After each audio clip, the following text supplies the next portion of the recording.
on ikka kõik need, kes teevad. Aga kõne ei hakka pidama, sellepärast et vaevalt, et te kõnesid kuulama tulite ja lugupeetud vallavanem ütles väga hästi minu arvates juba kõik ära.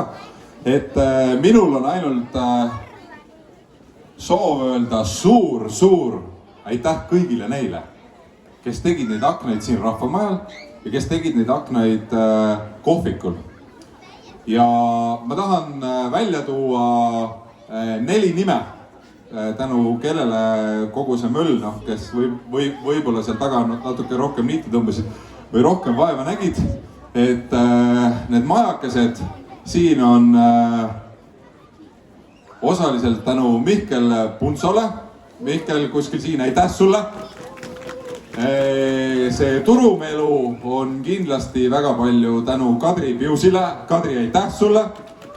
Ja 2 meest, kes uskuge või te võib-olla ei usu, et tundub, et on niisugune lihtne värk, et Vätsa Rahvamaja on niisugune sellel aastal ehitatud, et siin elektrisüsteemi näiteks tuleb juba iga kord uuesti luua, kui me neid vaateaknaid teeme. Et tegelikult tohutult palju on vaeva näinud ja tohutult palju aega pannud. Mitte me ei räägi päevadest või tundidest, vaid me räägime nädalatest ja nädalatest. Rait Pilipenko ja Meelis Pilipenko, aitäh teile!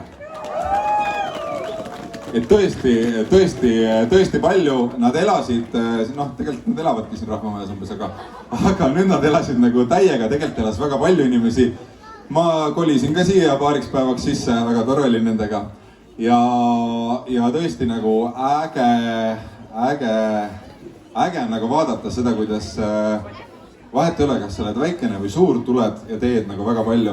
Ja ma ühes ütlen veel, et tegelikult kõik, kes nagu aitasid, suur tänu teile ka. Kõik, kes Hooandjas toetasid, suur tänu teile. Ka neile, kes väljaspool Hooandjat toetasid, nagu ettevõtjad või muidu sellised kaasamõtlejad inimesed. Ja Hooandja koha pealt oli väga tore, et ma vaatasin, et pool summast oli 5 eurostest toetustest kokku ja 10 eurostest. Nii et kõik sellised väiksed toed on väga tänuväärt asjad. Ja lihtsalt, kui me nüüd vaatama hakkame neid vaateaknaid, see käib niimoodi, et me kõigepealt, kohe ma ütlen, kus kohta vaadata, vaatame ühte kohta, siis lähme käime, teeme tiiru ümber maja, onju.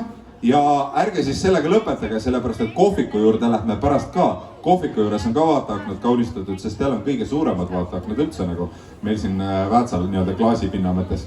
Aga praegu meil on üks idee, mida me tahaksime, teeme võib-olla turgu, tundub, et tuleb laiemaks järgmine aasta teha. Aga ühte ideed tahaks ka teha.